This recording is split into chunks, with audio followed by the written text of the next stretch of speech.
ሰላም ጤና ይስጥልኝ የቻናሌ ተከታዮች እንዴት ናቸው? ደህና ናቸው? እኔ ጋለው እግዚአብሔር ይመስገን። እናንተ እንዴት ናቸው? ስራ፣ ጤና ሁሉ አማን ሁሉ ሰላም ነው? እኔ ጋለው እግዚአብሔር ይመስገን። እንግዲህ ዛሬ የበኩር ክፍል 25 ይዤላችሁ መጥቻለሁ። እናንተም እስከ መጨረሻው ድረስ ተከታተሉ። አመሰግናለሁ። ባለፈው ክፍል ላይ እንግዲህ ይቺ ህይወት እንግዲህ አቶ ታደይን እያገባችበት ምክንያት አንድና አንድ የታደይን ሀብትና ንብረት ለመውሰድ ነበር። እንደ አጋጣሚ እንግዲህ ፈሪሃ ደግሞ የአቶ ታደ ልጅ ነች። ታደ ልጅ ነች። ይህን የሚያውቁ እንግዲህ አንድና አንድ ታደና ፈሪሃ ብቻ ናቸው እንጂ መናም ሆነ ህይወት አያውቁም። እንግዲህ ፈሪሃ ከነ ታደ ቤት ስትገባ የቤት ሰራተኛ ሆና ነበር የገባቸው።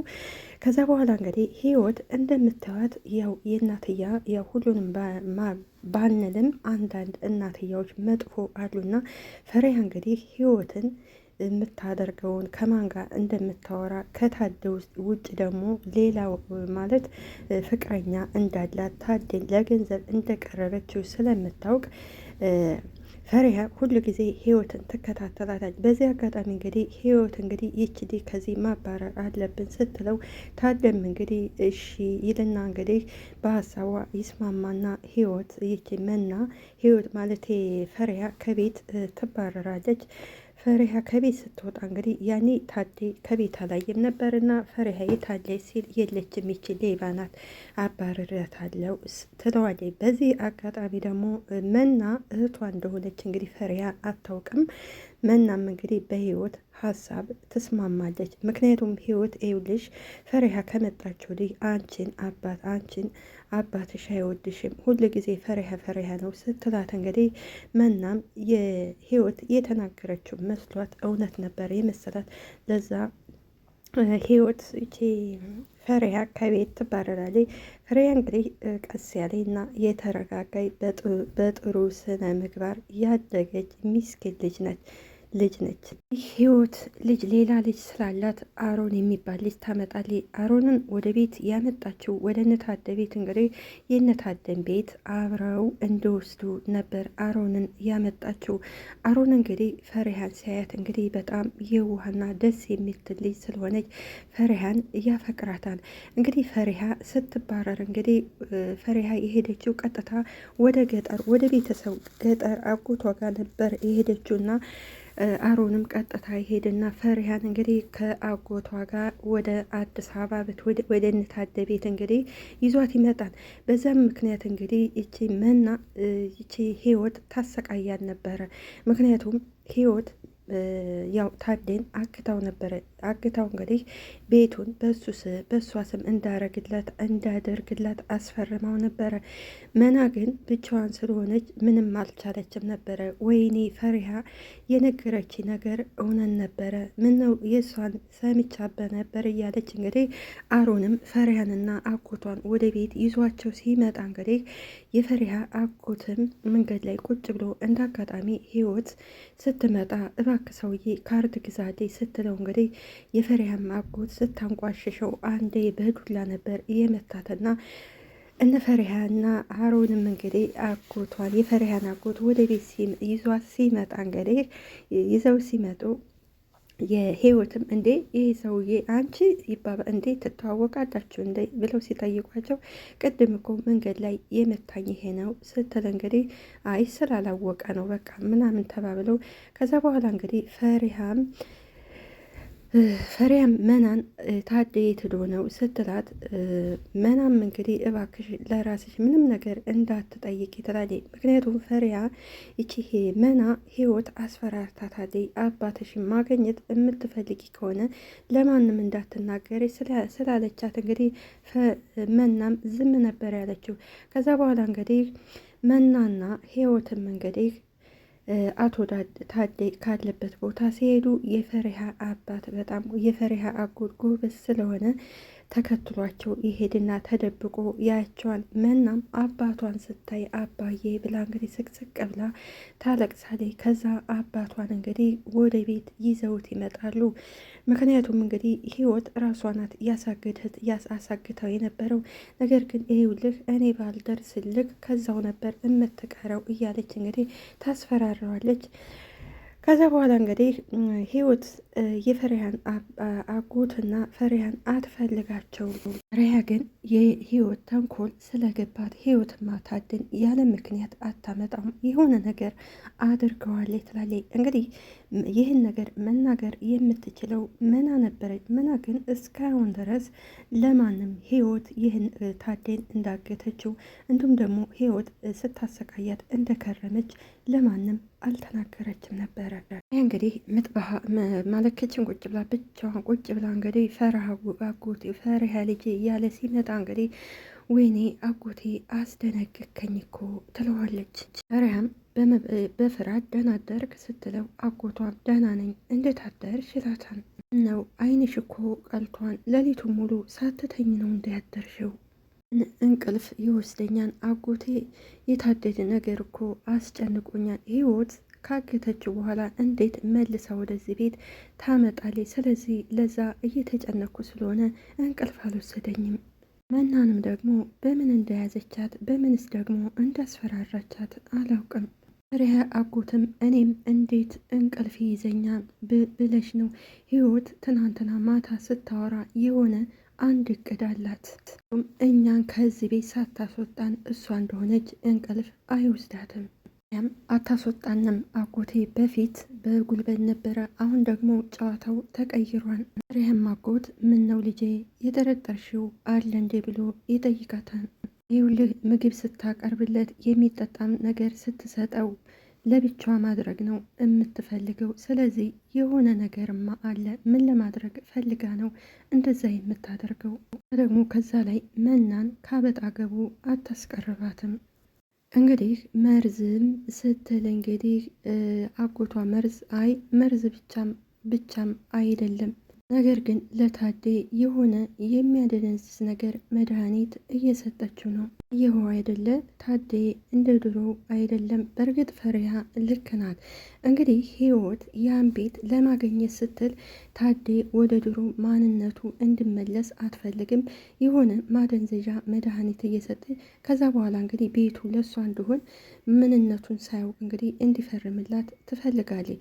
እንዲሁም ሀሩንን አትጃጃልብኝ፣ ከዚህ ቤት እኮ የመጣ ነው አንድ አላማ አለን፣ እሱም ቤት ለመውሰር ነው። ይህን ቤት የታደን ቤት ለመውሰድ ነው ስትለው ሀሩን ደግሞ በፍጹም እኔ ባንቺ ሀሳብ አልስማማም ብሎ የገዛ ልጇ እምቢ ብሏታል። ፍሬያ አጎትም ልክ ነሽ፣ ታደ ደግሞ በጣም ጠንካራ ሰው ነው አጎቴ፣ ለዛ ነው ደግሞ አይጥና ድመት መሆን ያለብን። እሷ ድመት ሁናለ፣ እኛ ደግሞ አይጥ እንደሆነ ደግሞ እናሳያታለን። ዛሬ ቀኑን ሙሉ አይኔ ከሷ ላይ አልተነቀለም። የፈሪያ አጎትም እንግዲህ በጣም የወዳታንና ተጠንቀቂ ልጄ፣ ህይወት በጣም ሲበዛ ተንኮለኛ ናት። እሱስ ልክ ነህ አጎቴ እያለ እንግዲህ ህይወት የት መጣች ሳትባል ወደ ክችን ትመጣለች። ህይወትም እንግዲህ መጀመሪያ ሰላም አደራችሁ ሳትል እንግዲህ ወደ ነገሩ በጧቱ ነገር እየጠነሰሳችሁ ነው ትላለች። እንግዲህ አንዳንዱ ሰው ልክ እንደ ራሱ ስለሚመስለው ህይወት በጣም እንግዲህ ሲበዛ ነገረኛና ተንኮለኛ ናት። ያም እንግዲህ ሁሉም ሰው እንደሷ ስለሚመስላት እራሷንም አታምን። ትመስልኛለሽ ታዴ እየተነሳ ነው፣ ቁርስ ሰርተሻን ወይ ትላታለች። ገና አልሰራሁም አሁን እሰራለሁ ትላለች። እንግዲህ ፈሪሃ በገዛ በአባቷ ቤት ነው የቤት ሰራተኛ የሆነችው። ይሄ ሁሉ ጥፋት እንግዲህ ደግሞ የአቶ ታደ ነው። በእርግጥ አቶ ታደ እንግዲህ ለመና ከስራ ስመለስ የሆነ የምነግርሽ ነገር አለ ብሏን ነበር። ነገር ግን እሱ ደግሞ ሳያስበው ታገተ። አሁን ደግሞ ታመመ። ስለዚህ አሁንም ቢታመምም ፈሪሃ ልጁ እንደሆነች መናገር አለበት። እርግጥ ሀሩን ፈሪሃ የአቶ ታደ ልጅ እንደሆነች ያውቃል። ለነገሩ ተይው፣ የታደን ቁርስ እኔው ራሴ ነኝ የምሰራለቱ። እኔ ባለቤቱ አለውለት። አንቺ እቃ ካጠብሽ፣ ቤት ከወለወልሽ፣ ልብስ ካጠብሽ በቂ ነው። ፈሪሃም ለምን ብላ ትጠይቃታለች። የተፈጠረ ነገር አለ እንዴ ህይወት ብላ ትጠይቃታለች። እኔ እኮ ልርዳሽ ብዬ ነው፣ ሳይሽ ደግሞ በጣም ደክሞሻን ትላታለች። ፈሪሃ እንደዛ የምትለው አውቃ ነው። ህይወትም አንቺ ልጅ ዛሬ አነጋገርሽ ተቀይሯል፣ ግን ምን አስበሽ ነው ብላ ትጠይቃታለች። ፈሪያም ምንም አላሰብኩም፣ ያው የቤት ሰራተኛ እንደ መሆኔ ሰርቼ እኮ ልብላ ብዬ ነው። የፈሪሃም አጎት ህይወት ልክ ነች። ሚስት ለባሏ ምን ማድረግ እንዳለባት ታውቃለች። ሂጂና ሳሎን አስተካክሌ ይላታል። ዘሬቱ ምን ማድረግ እንዳለባት ታውቃለች። እንግዲህ ፈሪሃና የፈሪሃ አጎት ህይወትን ጥለዋት ይሄዳሉ። መናም አባቷ ተኝቶ ስለሆነ አባቷን ትቀሰቅሰዋለች። አቶ ታድም መና ልጄ ይሏታል። እናም ተመስገን አባቴ ነቃ፣ ደህና ነህ ትለዋለች። መና ሁሉንም ነገር ታውቃለች። ስለዚህ ለአባቷ መናገር አለባት።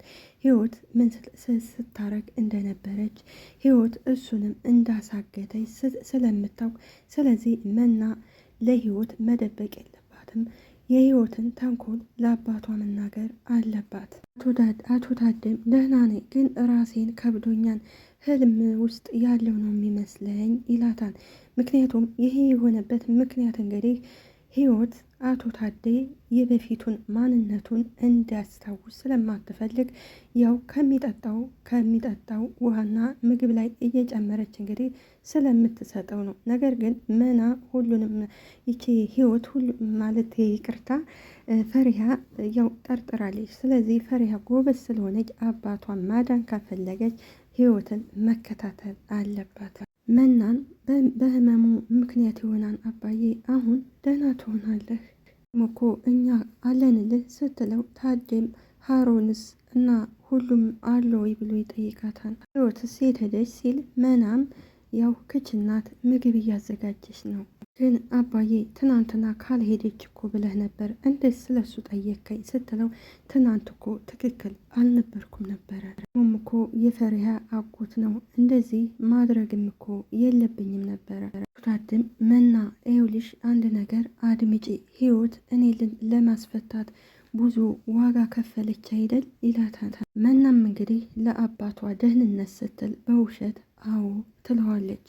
የመጣች ስትለው አቶ ታደም ጥሩ ሴት ናት፣ እኔም አንዳንድ ቀን እጠረጥራን ነበረ አንቺንም አክብሪያ ሲላት፣ መናም አንገቷን ደፍታ እሺ ትለዋለች። መና መናገር ያለባት እንግዲህ ለፈሪሃ ናት። ለፈሪሃና ለሀሩን ብትናገራቸው እርግጠኛ ነኝ ያግዟታል። ምክንያቱም ሀሩንም ቢሆን የእናቱን ተንኮል እናቱ ምን እንደምታረግ ስለሚያውቅ፣ ስለዚህ አቶ ታደን ደግሞ ከመጀመሪያውም እንደ አባት ስለተቀበለው ለታዴ ህይወት ሲል የእናቱን ተንኮል ያጋልጣል። ስለዚህ ለዚህ ሁሉ ሚስጥር መናገር ያለባት መና ነች እና አንዳንድ እናትያዎች እንግዲህ ያው ልጅ ያለው ወንድ ሲያገቡ እንግዲህ አንድና አንድ የሚፈልጉት እሱን ሳይሆን የሚፈልጉት ገንዘቡን ነው። እና እንግዲህ ህይወትም የምትፈልገው ከአቶ ታዴ እንግዲህ አንድና አንድ የእሱን ሀብትና ንብረት ወደ በራሷ ስም አዙራ ሌሎቹን እንግዲህ ጎዳና ላይ መጣል ነው የምትፈልገው። ይሄ ደግሞ ተገቢ አይደለም። ወደው ፈሪሃ ትመጣለች። ታዴ እንዴት አደርክ ልጠይቅህ እኮ ብዬ ነው ስትለው፣ ግቢ ፈሪሃ አጎትሽ ደምስስ እንዴት ነው ብሎ ይጠይቃታል። ደህና ነኝ ስትለው፣ ታድም ይቅርታ ፈሪሃ አጎትሽን እንደዛ መናገር የለብኝም ይላታል። እንግዲህ አንዳንድ የዋ ሰዎች እንግዲህ ያው ይጠቃሉ። ይሄ አቶ ታዴ እንግዲህ ከመጀመሪያው በጣም ትዳሩን የሚያከብር ልጆቹን የሚወድና ሰው አክባሪ የዋ ሰው ነበረ። ነገር ግን የዋህና ተንኮለኛ ሴት እንግዲህ ሲጋቡ ያቺ ተንኮለኛ ሴት እንግዲህ በደካማ ጎን ገብታ ነው እንግዲህ ህይወት ታዴን እንግዲህ በደካማ ጎኑ ገብታ ነው እንደዚህ ያደረገችው። ታዴ በጣም የዋህና ሰው አክባሪ ነበረ። ህይወት ደግሞ እንደምታዩት የሆነ ነጭናጫና አስመሳይ ሴት ነች።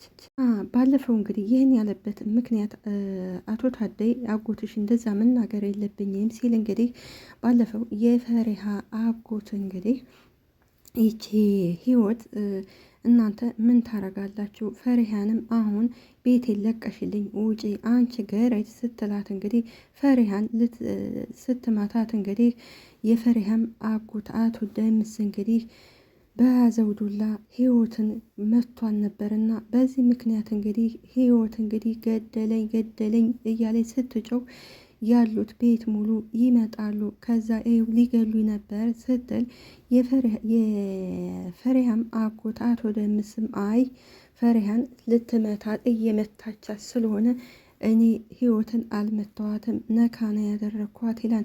በዚህ ጊዜ እንግዲህ መና ቀስ ብላ በጣም እንኳን መታት ብላ እየሳቀች ትደሰታለች።